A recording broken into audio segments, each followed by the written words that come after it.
अखिलेश यादव जी आज हमारे बीच में आ चुके हैं। हम सब उनका यहां पे तालियों से बहुत बहुत स्वागत करते हैं। बाराबंकी जिले में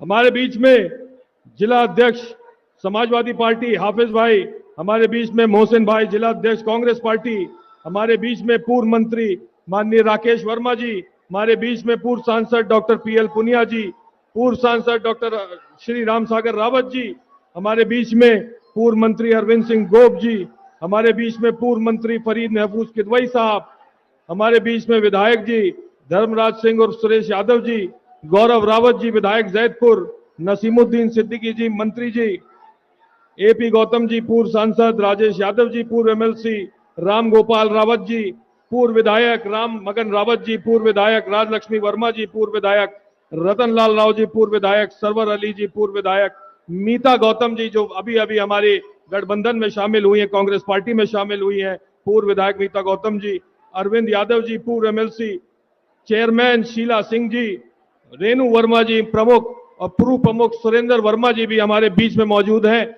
आप सभी का बहुत बहुत धन्यवाद है कि आपने आके गठबंधन के मंच की शान बढ़ाई और बाराबंकी जिले की शान बढ़ाई।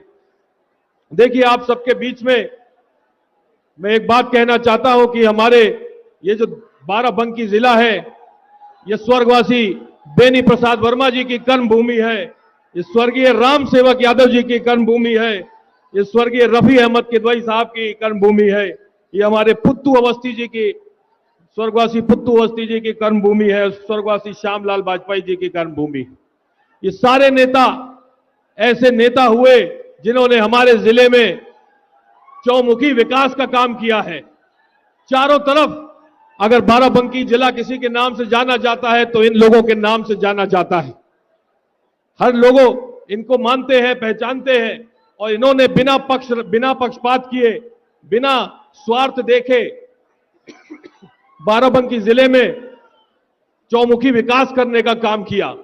और ऐसे ही और इसी रास्ते पे इन्हीं से प्रेरणा लेते हुए मेरे पिताजी डॉक्टर पीएल पुनिया साहब ने भी इस बाराबंकी जिले में बहुत सारे विकास के कार्य किए हैं, ऐतिहासिक विकास के कार्य किए हैं, बाराबंकी को चमकाने का काम किया है। जैसे कि 4200 गांव में विद्युतीकरण का काम, घाघरा नदी के किनारे तटबंध बनाने का काम, बाढ़ से राहत दिलाने का काम और तमाम सारे कार्य किए हैं। हमारे यहां देवा पे ओवरब्रिज जो बना तो डॉक्टर पीएल पुनिया साहब तो केंद्र से ले आए, केंद्र से फंडिंग ले आए, लेकिन उस समय मुख्यमंत्री हमारे राष्ट्रीय अध्यक्ष जी माननीय अखिलेश यादव जी थे। उन्होंने पूरा सहयोग किया, पूरा उन्होंने जो राज्य की तरफ से जो सहयोग हो सकता था उन्होंने किया, और आज उन्हीं के सहयोग से ये देवा ओवरब्रिज का निर्माण हुआ। हमारे ट्रॉमा सेंटर पास करवाया केंद्र से, लेकिन उसकी बिल्डिंग बनवाने का काम, उसमें मशीनें रखवाने का काम माननीय अखिलेश यादव जी ने कराया था। ये सारे कार्य जब हुए, जब जमीनी नेताओं ने ये देखा कि बाराबंकी के लोगों को क्या तकलीफ है, क्या परेशानी है, और बिना स्वार्थ देखे, बिना किसी श्रेय लिए हुए अपने आप पे ये काम माननीय अखिलेश यादव जी ने हमारे बीच में बाराबंकी के जिले में बाराबंकी के लोगों के लिए करने का काम किया है। लेकिन पिछले 10 साल से ये क्षेत्र भारतीय जनता पार्टी के सांसद रहे हैं, और इस क्षेत्र में जो बड़े विकास कार्य होने चाहिए थे, जनता के हित के कार्य होने चाहिए थे, वो कोई भी कार्य यहां पे नहीं हुआ पिछले 10 साल से। ये एक हमारा ये ट्रॉमा सेंटर जो बनवाया डॉक्टर पीएल पुनिया साहब ने, माननीय अखिलेश यादव जी ने, उस ट्रॉमा सेंटर को आज तक इमरजेंसी की तरह इस्तेमाल किया जा रहा है। उसमें ट्रॉमा सेंटर की मशीनें नहीं चल रही। किसी जनप्रतिनिधि ने, भारतीय जनता पार्टी के जनप्रतिनिधियों ने उस पर ध्यान नहीं दिया, और हमारा क्षेत्र, बाराबंकी का क्षेत्र, आज स्वास्थ्य की सेवाओं से वंचित रह गया है। किंतूर में एक आईटीआई पॉलिटेक्निक खुला है। अखिलेश यादव जी के कार्यकाल में खुला था, लेकिन आज उसकी बिल्डिंग खाली पड़ी हुई है। उसके बच्चे जो उसमें पढ़ना चाहिए था, वहां पे एडमिशन होना चाहिए था, आज उसके नाम पे कहीं और किसी आईटीआई में पढ़ाई कर रहे हैं। शिक्षा के क्षेत्र में एक नया स्कूल, एक नया कॉलेज बनवाने का काम भारतीय जनता पार्टी ने नहीं किया है। तो मेरा आपसे विनम्र निवेदन है कि ये 10 साल का जो अकाल पड़ा है, विकास का अकाल पड़ा है, इसको बदलने के लिए, इसको बदलाव करने के लिए, विकास की गंगा एक बार फिर से बहाने के लिए जो ये माननीय डॉक्टर पीएल पुनिया जी ने इसमें किया, माननीय अखिलेश यादव जी ने इसमें अपना योगदान किया, उस विकास की गंगा को आगे बढ़ाने के लिए, क्षेत्र का विकास करने के लिए इस बार इंडिया गठबंधन का जीतना बहुत जरूरी है। इंडिया गठबंधन की सरकार को आना बहुत जरूरी है। आप सबसे मेरा निवेदन है कि इस बार पहले नंबर पे जो हाथ के पंजे वाला बटन होगा, उस बटन को दबा करके इंडिया गठबंधन को जिताइए। बहुत बहुत धन्यवाद आप सभी क्षेत्रवासियों का, जो पूरे जिले से लेकर सारे समाजवादी पार्टी और कांग्रेस पार्टी के कार्यकर्ता जो पूरे जिले से निकल कर आए हैं हमारे इस गठबंधन की महारैली में। बहुत बहुत धन्यवाद। जय हिंद। बहुत बहुत धन्यवाद तनुज पुनिया जी।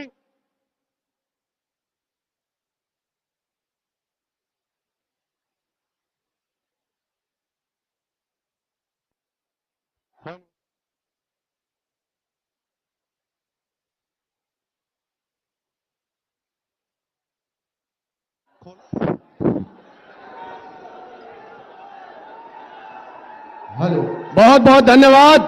नौजवानों, अब अपने दिलों की धड़कन को आप संभाल लीजिए। इंतजार की घड़ियां समाप्त हुई। अब मैं आप दीवार नहीं बनना चाहता हूं आपके बीच में। समाजवादी पार्टी के राष्ट्रीय अध्यक्ष अखिलेश यादव जी के बीच में मैं सीधे सीधे बेहद इज्जत के साथ आदरणीय अखिलेश यादव जी से आग्रह करता हूं कि वो आवे और हम सब नौजवानों का हौसला बढ़ावे और तनुज पुनिया जी के लिए अपील जारी करें, उनके लिए समर्थन की अपील जारी करें। आदरणीय अखिलेश यादव जी, अखिलेश यादव समाजवादी पार्टी, अखिलेश यादव राहुल गांधी, अखिलेश यादव अविनाश पांडे, अखिलेश यादव तनुज पुनिया।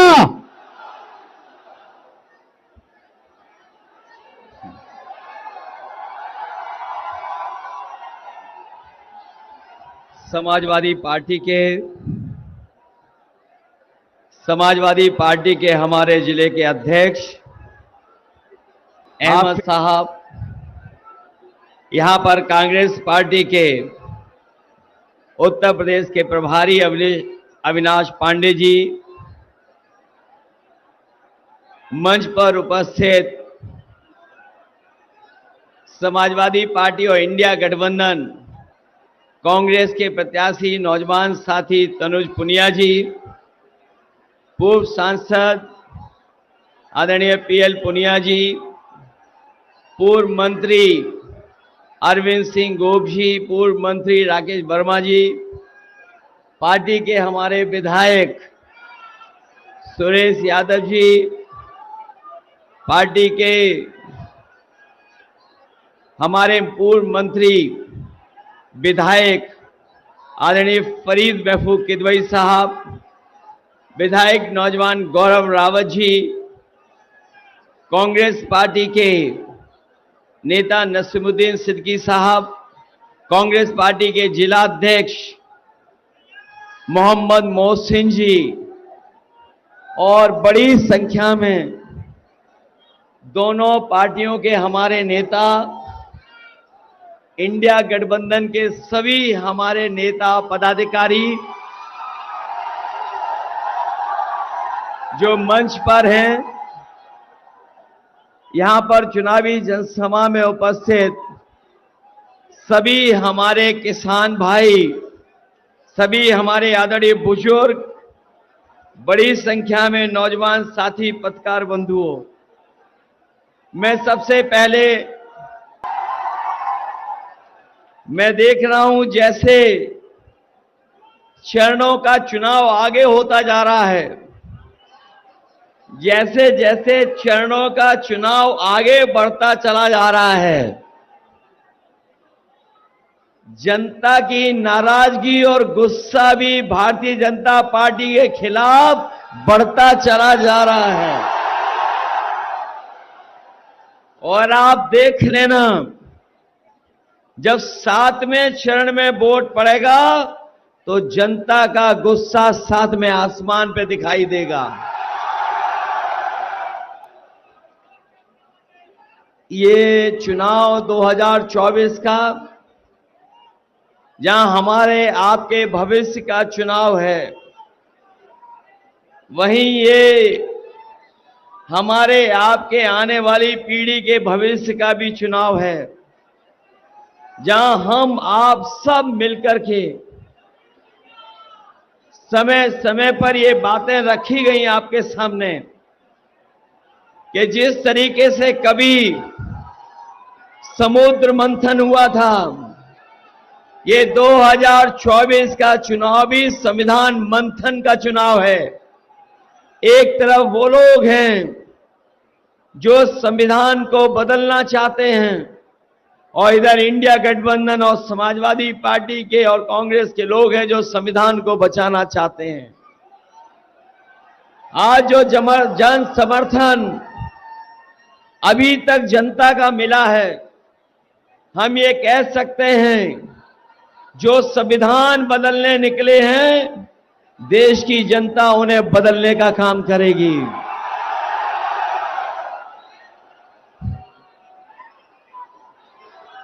बाराबंकी का चुनाव तो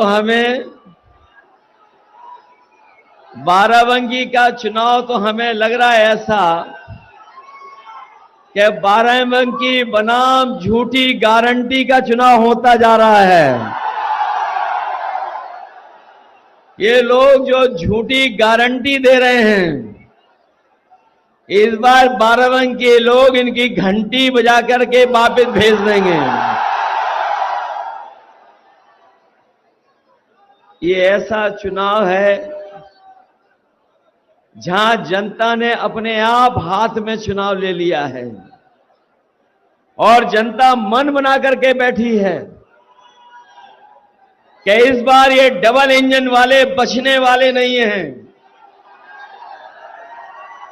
मैं लखनऊ से लेकर के जहां जहां गया हूं, वहां मैंने देखा है कि बड़े बड़े डबल इंजन वालों की होर्डिंगें लग गई हैं। जो ये डबल इंजन की सरकार बोलने वाले लोग, इन्होंने बड़ी बड़ी होर्डिंगें लगाई हैं हर शहर में, और जब होर्डिंग देखोगे कई जगह एक इंजन गायब है, लखनऊ वाला इंजन गायब है। और सुनने में आया है कि बाराबंकी का इंजन तो इन्हें पहले ही बदलना पड़ गया था, और जब बाराबंकी के लोग 5वें चरण में वोट डालेंगे तो रहा बचा जो एक इंजन है वो भी गायब हो जाएगा। दिल्ली से सरकार बचने वाली नहीं है। पिछले 10 साल और उत्तर प्रदेश के 7 साल का हिसाब किताब अगर मांगे तो इन्हें 17 साल का हिसाब किताब देना है।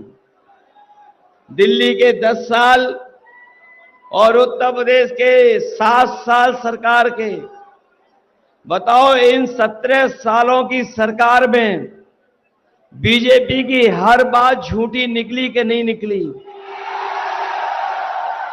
इनका हर वादा झूठा निकला कि नहीं निकला?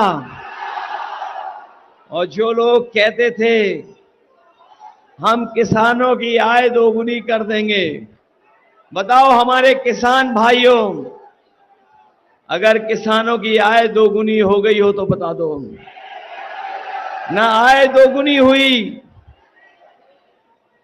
और जो हमारे किसानों को लाभ मिलना चाहिए था, जो मदद मिलनी चाहिए था, जो सरकारी योजनाओं से लाभ पहुंचना चाहिए था, वो भी ये सरकार हमारे किसानों की मदद नहीं कर पाई। और लागत जो बढ़ी महंगाई के कारण, लगातार हमारे किसान महसूस कर रहे हैं कि हर फसल की लागत बढ़ती चली जा रही है। जहां लागत बढ़ रही है वहीं हर चीज इस सरकार ने महंगी कर दी, चाहे वो कीटनाशक दवाई हो, चाहे डीजल हो और चाहे जरूरत का सामान हमारा किसान खरीद रहा हो, हर चीज सरकार ने महंगी कर दी। और हमारे किसानों को वो समय भी याद है जिस समय किसानों के खिलाफ दिल्ली वालों ने काले कानून लाने का काम किया था। ये हमारे किसानों की जमीन छीनना चाहते थे, ये हमारे किसानों की पैदावार जो होती उसको लूटना चाहते थे।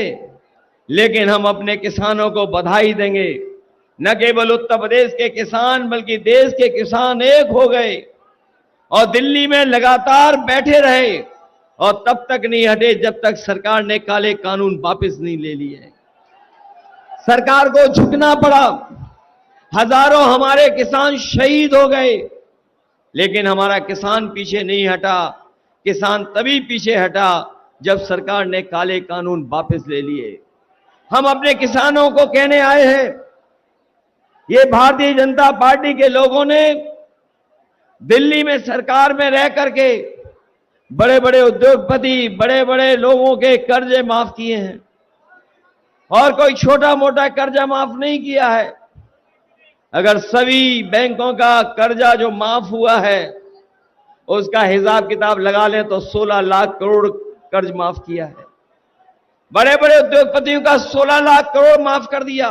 के भी बैंकों में जो पैसा उन्होंने लिया है और 5 करोड़ से ज्यादा का कर्ज लिया है, उन्हीं लोगों का कर्ज माफ होगा। हमारा किसान मायूस रह गया क्योंकि हमारे किसानों का तो लाखों में कर्जा है, करोड़ों में कर्जा नहीं है। इसलिए हम अपने किसानों को भरोसा दिलाके जा रहे हैं। इंडिया गठबंधन ने तय किया है आने वाले समय में 4 जून के बाद इंडिया गठबंधन की सरकार बनेगी, हमारे किसानों का पूरा कर्ज माफ होगा।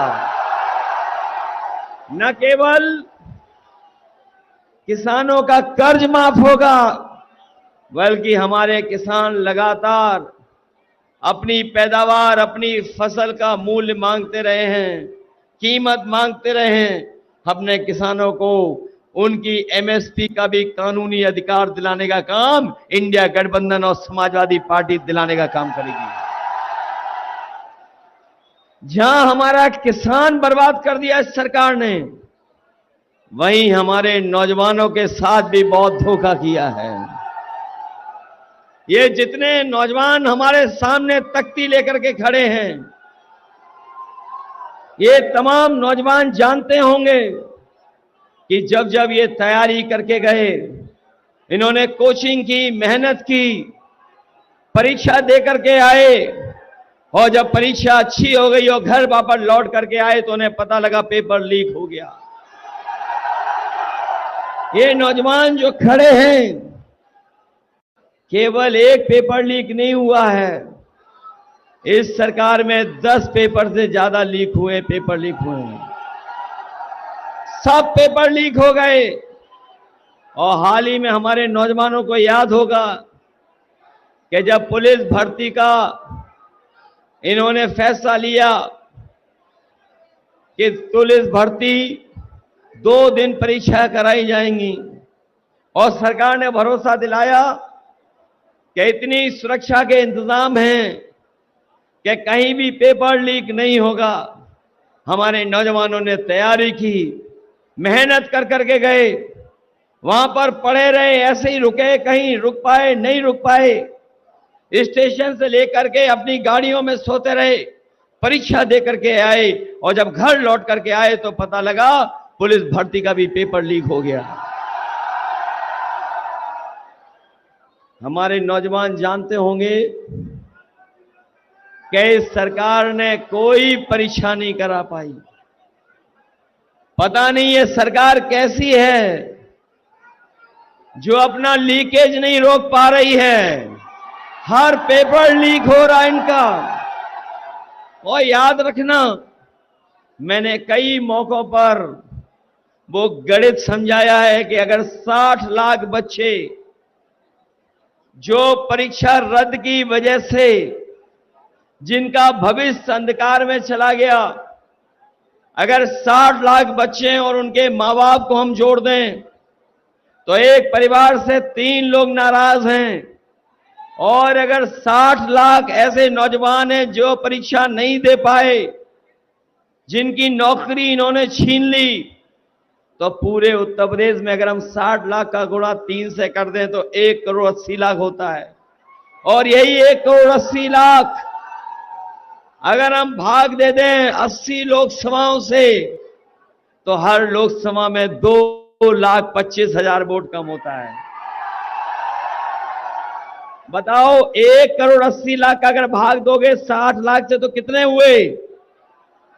2,25,000। और जिस पार्टी से 2,25,000 एक लोकसभा में वोट कम होंगे, तो बताओ उनकी हालत क्या होगी उस लोकसभा में।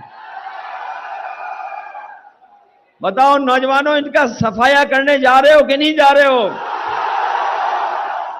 इन्होंने केवल आपकी नौकरी के साथ खिलवाड़ नहीं की है, जरा सोचना जाकर के, आपके जीवन का 1/3 जीवन इन्होंने बर्बाद कर दिया।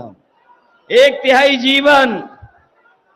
और जितने भी फैसले लिए इन्होंने, वो नौजवानों को नौकरी और रोजगार नहीं दिला पाए।